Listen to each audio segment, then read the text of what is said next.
Oh, we got a pinch of snow last night. Check that out, eh? Yep, there's a bunch here. All right, let's give it a shot here.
Okay, so I had found a really good deal on an actual Kubota plow on Marketplace with undercarriage harness and stuff. It looks like it comes all the way through the back and hooks up to your 3-point hitch. But I wanted to try this first because I want to keep the 3-point hitch available for my trailer ball, because I want to be able to move the trailer while I'm plowing. So yeah, it's possible I could, no, I think I could have rigged it up somehow, but no, I wanted the 3-point hitch separate from the plow. So I did in a way leave it separate from the plow in that it's using the lawnmower system, the mid-deck system to lift the plow. You can see underneath here I've got it attached to, oh, it's halfway unattached. I see there's a piece missing, has come out. I didn't really have it done well, obviously. So before I plow again, I'm gonna have to fix up this rear. I need to weld in a tab and get that bolted in properly. But anyways, as you can see, it runs up underneath the deck. And here's that chain that's just laying there now because it was, I don't know, I'll just hook it over the oil dipstick for now. That's just to hold the blade up when not in use, and it won't hang on these chains on the bottom. Those are the chains that lift it right now using the more deck levers, which operate on the other side. So through a series of rods to the back 3-point hitch, you can see it comes all the way forward, runs this lever here down to that lever there, which lifts the chain. The reason I kind of like this system is I don't really want a hydraulic cylinder on the front, because I don't want it to be held in place, or I don't want downforce, hydraulic downforce. I just want the weight of the plow to hold it down. And this is really not so much a snow plow as it is a dozer blade. It's welded in place on an angle like this, but for my driveway, that's fine. I don't need to get off and adjust anything, tilt it the other way.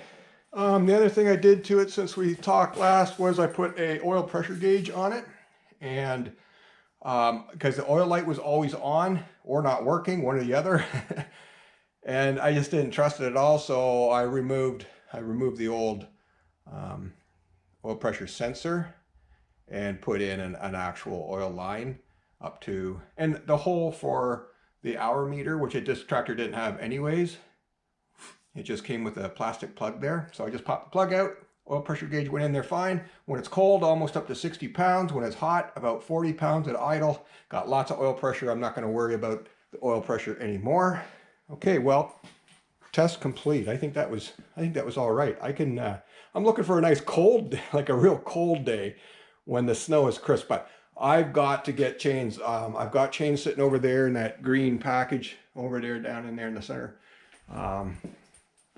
I got to get the chains on this thing, because I know when it does get icy out, this thing is just going to spin. Now, there is a lock-up lever here. That's what this little guy is here that you hit with your heel. You'd hit that and both wheels lock up. But still, there's a lot going on. Like I'm using the throttle with my foot, so I can't, you know, if I'm going to lock that up, well, now I'm off gas, so then I got to crank up the idle. It's just a lot going on here. If I just put chains on, then I don't need to worry about the lockup. I don't think one wheel peel will work just nicely. All right, well, this thing hardly uses any gas, any diesel. I mean, I keep checking the gas tank, and I don't think it's moving at all. It just seems to be running on air, but what a cool little tractor. Don't know the year, either late 70s or early 80s. Yeah, I like it. You'll see I don't have a 3-point hitch for the ball anymore. I just used the actual framework of the piece that I took it from and just cut slots. And I just cut slots. And so it can't rotate. It just, you know, it's loose in there, that's fine, but it can't rotate both sides. So works good, up and down, the ball stays level. Ish. Good enough anyway. It does go down slow. I'd like to figure out how to adjust. I remember seeing somewhere online or in the manual, I'm not sure which, but you can adjust the fall rate of the 3-point hitch up here. One of these, yikes, I don't know, one of those things in there. And I believe this thing, you can pull that plug off and hook up hydraulic lines and run a hydraulic attachment. So from Ontario, cheers. Subscribe. Look down, God knows.